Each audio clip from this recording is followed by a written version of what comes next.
चिराग पासवान के भरोसे SC/ST समाज नहीं बैठा है।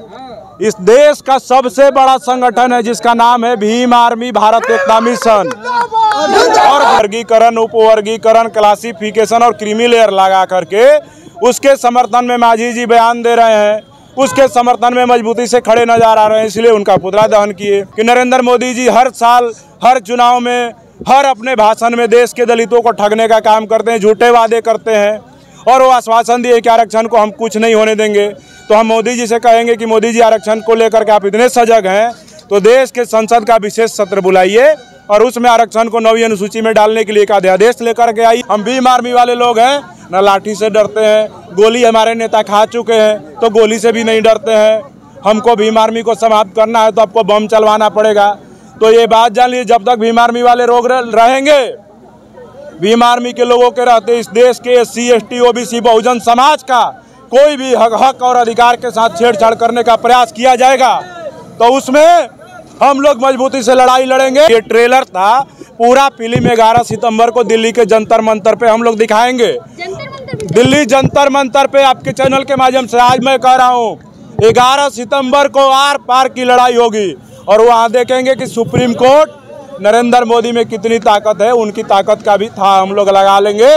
खुद उसके समर्थन में वोट क्या बात करते हैं, कौन भीम आर्मी वाला किसके समर्थन में फालतू बात कर रहे हैं आप? एकदम नहीं, एकदम दलित नहीं, भाजपा के साथ जो रहेगा उसका सपोर्ट नहीं करें। पटना में भारत बंद आज करा रहे हैं आप लोग भीम आर्मी वाले। मांझी जी का पुतला काहे दहन किया? मोदी जी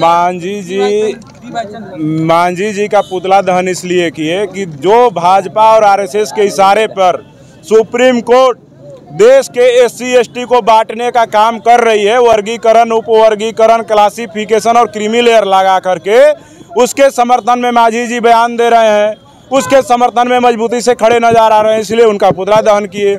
नरेंद्र मोदी का पुतला दहन इसलिए किए कि नरेंद्र मोदी जी हर साल हर चुनाव में हर अपने भाषण में देश के दलितों को ठगने का काम करते हैं, झूठे वादे करते हैं और वो आश्वासन दिए कि आरक्षण को हम कुछ नहीं होने देंगे।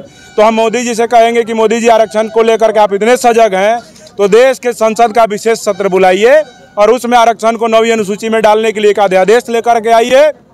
हम लोग आपका विरोध करना छोड़ देंगे और अगर नहीं करते हैं तो इसी प्रकार पुतला दहन करते रहेंगे। ये ट्रेलर था, पूरा फिल्म 11 सितंबर को दिल्ली के जंतर मंतर पे हम लोग दिखाएंगे।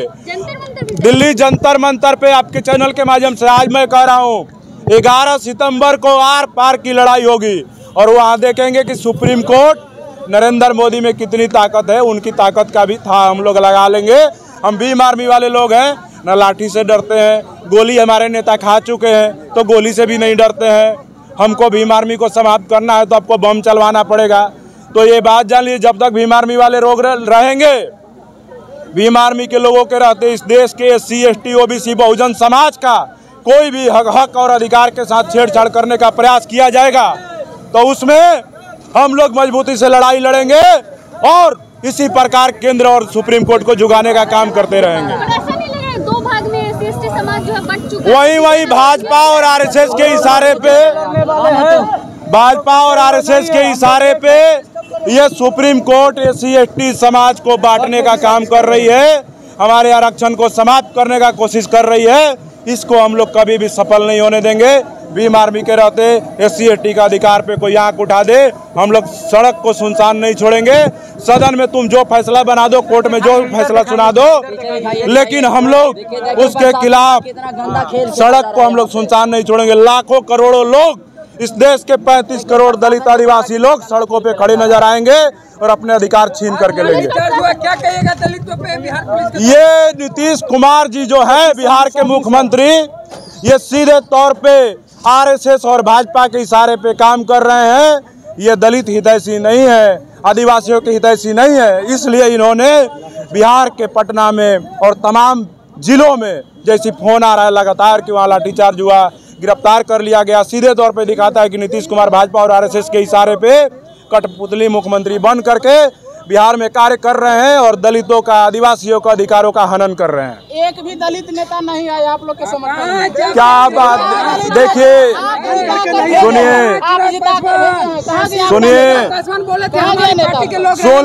सुन लीजिए, चिराग पासवान के भरोसे SC/ST समाज नहीं बैठा है। इस देश का सबसे बड़ा संगठन है जिसका नाम है भीम आर्मी भारत एकता मिशन।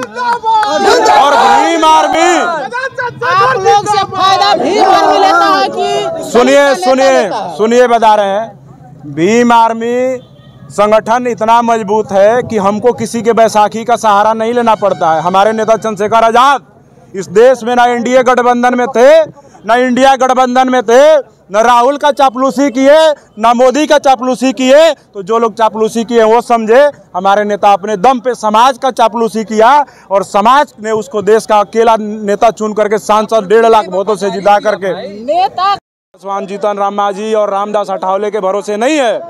ये समाज, बहुजन समाज अपने दम पर अपनी लड़ाई जीत सकता है। 2 अप्रैल 2018 देखे होंगे, कोई नेता समर्थन में नहीं था, लेकिन वोट लेने आता तब दलित नेता को भगाते क्यों नहीं है? क्यों उसको क्या वोट बात देते कर रहे हैं। अभी देखिए जीतन राम मांझी का पुतला दहन किए हैं। आ जाए चुनाव में, अभी इमामगंज में चुनाव है, लड़ा दे बहू को। आप लोग खुद उसके समर्थन में वोट क्या बात करते हैं। कौन भीम आर्मी वाला किसके समर्थन में फालतू बात कर रहे हैं आप। दलित को support एकदम नहीं, एकदम दलित नहीं। भाजपा के साथ जो रहेगा उसका सपोर्ट नहीं करेंगे। पासवान आए थे अभी, ललन पासवान जी हो सकता है कि उनको जमीर जिंदा हो गया होगा और वो डर करके कि कहीं यही दलित समाज जब वोट मांगने जाए तो हमको दुत्कार करके नहीं भगाए, इसलिए ललन पासवान जी सड़कों पे नजर आए होंगे। लेकिन दलित का एक ही नेता रहा, चंद्रशेखर आजाद। बिल्कुल दलित समाज का चंद्रशेखर आजाद, मायावती और तमाम बड़े, अभी हजारों भीम आर्मी एक फैक्ट्री है नेता पैदा करने की। आंदोलन का कितना व्यापक असर पड़ेगा आप लोगों को लगता व्यापक असर, ये मैं बोल रहा हूँ ना, ये ट्रेलर है। पूरी फिल्म 11 सितंबर 2024 को दिल्ली के जंतर मंतर पे दिखाएंगे और आप सबको मैं आमंत्रित कर रहा हूँ, आप लोग भी आइएगा, जंतर मंतर पे फिल्म देख लीजिएगा। बड़ा शानदार रिलीज हो रहा है, उसका प्रीमियर है।